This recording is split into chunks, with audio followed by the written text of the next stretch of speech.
Happy Friday to you. This is the Fantastic, Freaky, Funny Football Friday. You're locked and loaded and listening to the Doug Stewart Show, the realest, truest sports and guy talk show in America. We still got to give out them ball penis. Yeah. If you haven't voted yet, go to the Doug Stewart Show Facebook chat group. All right, and there's a poll. It's actually pinned to the top of the page where we're asking you to vote for the Buster of the Week in sports, entertainment, and beyond.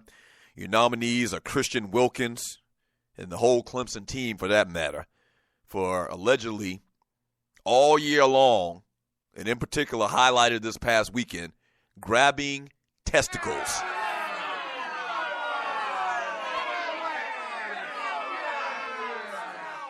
Ohio State for getting destroyed in the college football playoffs by Clemson. Soulja Boy for professing to be some type of, I don't know, tough guy. Trying to fight some dude, some blood on the streets of Compton. Really, bro? Really? Like, ain't Soulja Boy from, like, Vidalia, Georgia or something like that?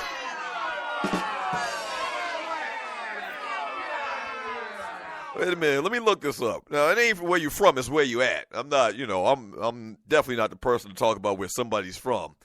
I'm proud of where I'm from, but people always, tag it with being a country place.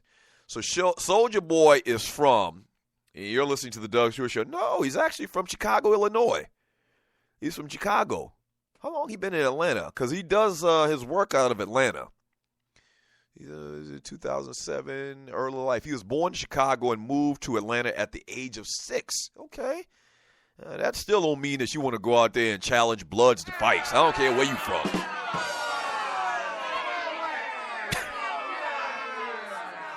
As well as y'all also nominated Grego. I don't even know why Grego the Stewie was nominated, but, I mean, it's just par for the course. Grego was nominated.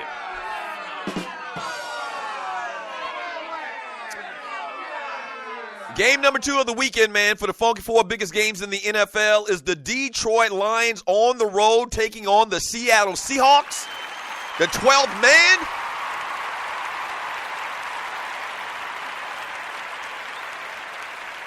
The Seahawks have never lost a playoff game playing in Seattle. The Lions have never won any game in Seattle.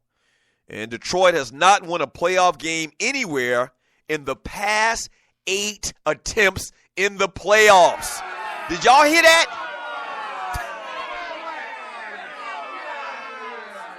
Not only has the Detroit Lions never come in, I know this all too personal. Y'all know that.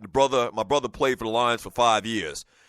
Not only have the Lions not won a Super Bowl or come close to winning a Super Bowl in my lifetime that I can remember, but the last 8 times they've gone to the playoffs, they've been out after the very first game. They haven't won a playoff game in their last 8 tries. The Seahawks, despite their 8-game postseason home winning streak, dating back to January 2005 when they lost to St. Louis in a temporary home at the University of Washington football stadium. Washington's football stadium, or 2-2 record since Pro Bowl safety Earl Thomas went down, has been kind of a troubling thing for the Seahawks. We talked about how Earl Thomas not playing for the Seahawks and Rob Gronkowski not playing for the Patriots is kind of something that you need to keep on your monitor, on your radar, if you're one of those people that like to go out there and make a wager. Like Earl Thomas, not having Earl Thomas is super, super big for the Seattle Seahawks, not in a good way. The Seahawks' 6 playoff wins since 2013 are the most in the NFL, and Seattle owns a 48-13 home record since Pete Carroll arrived in 2010. On Tuesday night, the Seahawks added kick return specialist Devin Hester to help their playoff run. The 11-year veteran replaces Tyler Lockett, who broke his leg in a game against the Arizona Cardinals on December 24th. The Lions, who lost their final 3 games to finish 9-7 and finish behind Green Bay in the NFC North standings, they don't have nearly enough playoff experience or success to kind of rely upon. Detroit made only 2 playoff appearances since 1999 and has not won a postseason game since 1991, when Matthew Stafford was just 3 years old.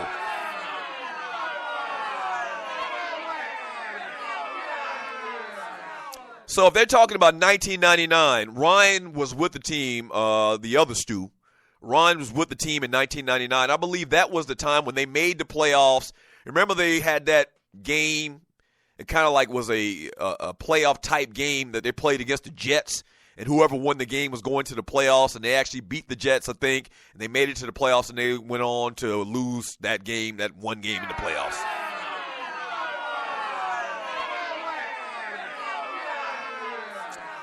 One interesting thing about the Detroit Lions, and you're listening to the Doug Stewart Show, the Lions trailed in the fourth quarter of every game during the regular season. And they overcame 9 fourth-quarter deficits while streaking to a 9-4 record before falling back to earth in the last couple of weeks once again. They're on the road, taking on Seattle, a team that's been to the Super Bowl 2 of the last 3 years or 2 of the last 4 years, maybe. And the Lions are an 8-point underdog, obviously. So it's Seattle -8. Give me the Seattle -8.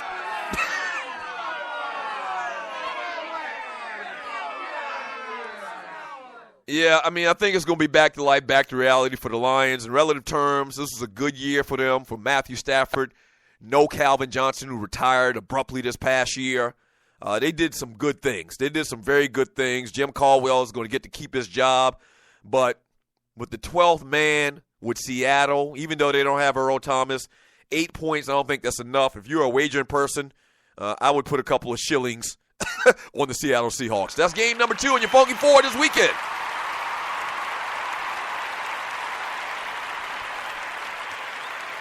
Yeah, I'm sorry. And you know what? I lightweight kind of root for Detroit because I got kind of like a personal tie to them.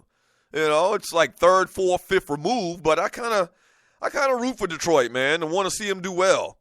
You know? You know what the color that Detroit's uniform is, that blue? You know what they call that? They call that Honolulu blue.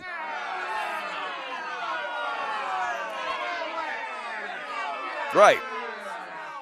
That strange-looking blue color that the Detroit Lions uniform consists of, it's called Honolulu blue. You know, I learned that just by osmosis, I guess. Ryan mentioned it before, or, you know, up there at one of the games or whatever, and they mentioned it in the press guide or media kit or something. I don't know. But I kind of lightweight root for the Lions, man. You know, I spend many nights on that 8 Mile Street at them strip clubs down 8 Mile. I call the strip clubs in Detroit Dusk Till Dawn because vampires dance in they strip clubs.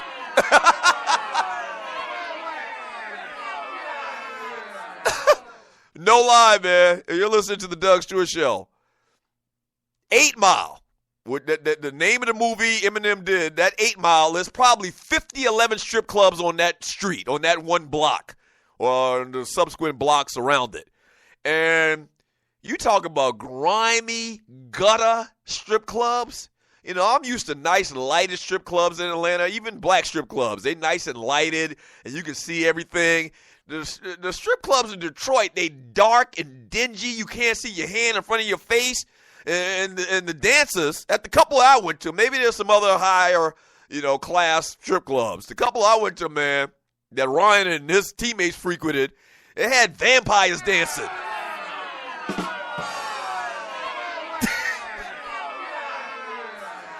You remember the movie Dusk Till Dawn?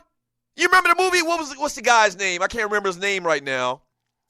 And the fine-ass chick in there, the Latino chick is in it, Dusk Till Dawn.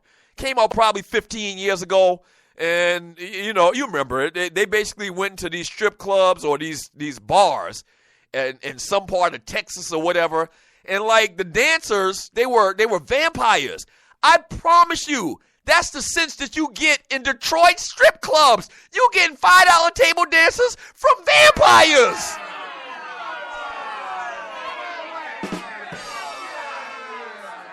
If I'm lying, I'm dying. Ask somebody.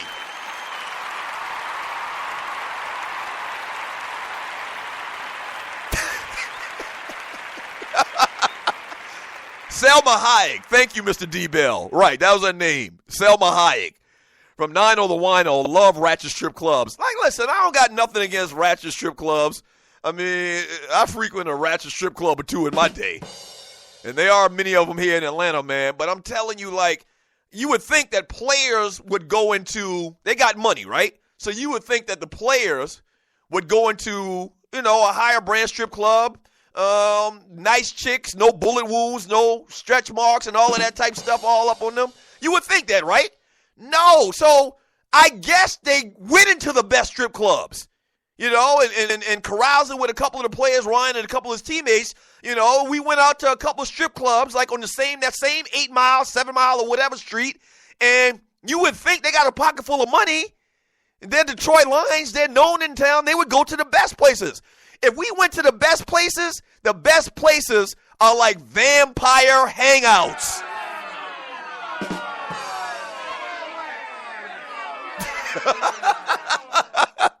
I am not lying. No disrespect, LD from the D, but y'all strip clubs are vampire hangouts.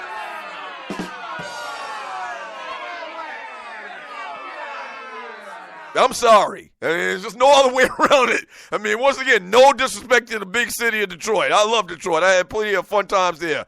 But y'all strip clubs are vampire hangouts. Simple as that. There's no way around it. I'm sorry.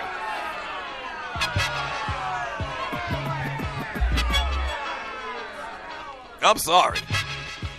Dusk till dawn.